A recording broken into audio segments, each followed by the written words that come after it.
guess my first question to you, I mean, you go back, The Dirty Dozen was over 40 years ago, and everybody always asks, what's changed? I want to know what's stayed the most consistent in the entertainment business for you, or what's been that consistent thing that you've been able to cash in on? Truth of character. That's been the consistent game, but technically everything has changed, you know. But the need for the representation of truth has been constant. I mean, this film could be compared with Paths of Glory in that when you come out of it, you desperately want to change something. You are angry. Francis Lawrence did a wonderful job. Yeah, he did. Because you are bitter and you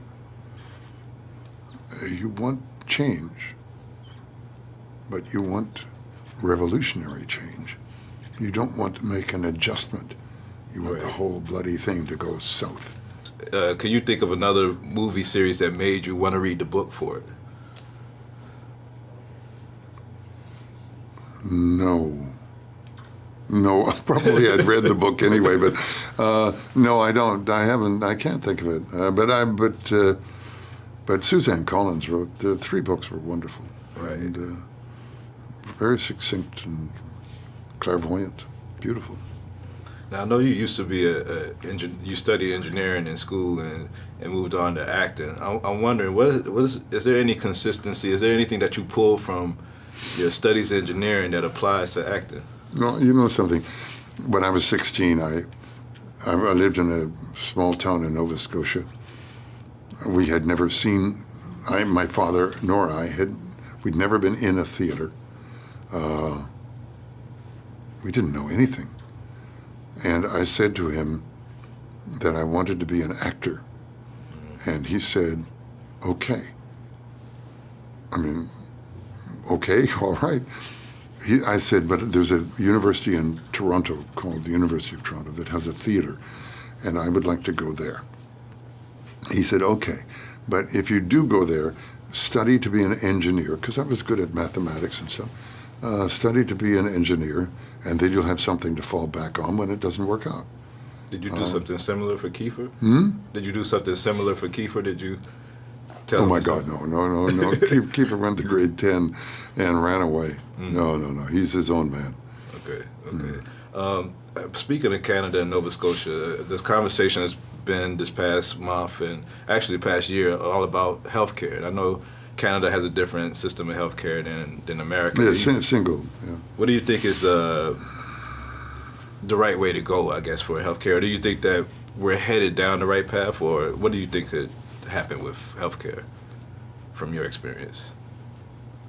Well, it depends on what you're talking about.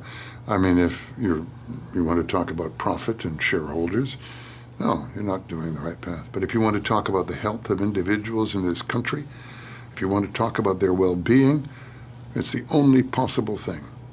You have millions of people without anything, weeping because they would rather die. And it's ridiculous. How can we be? Every other Western nation has complete and utter health care. Japan has the best health care system in the world, and we have nothing. What President Obama proposed, the Heritage Foundation, Richard Nixon, Harry Truman, they all proposed identical plans 70 years ago.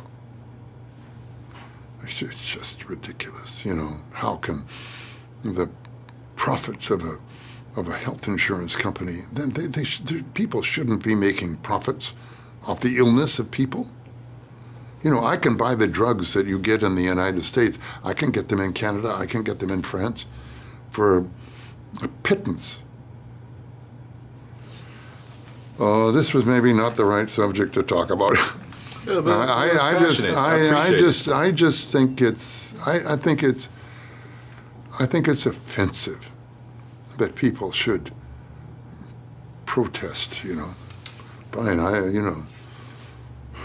Anyway.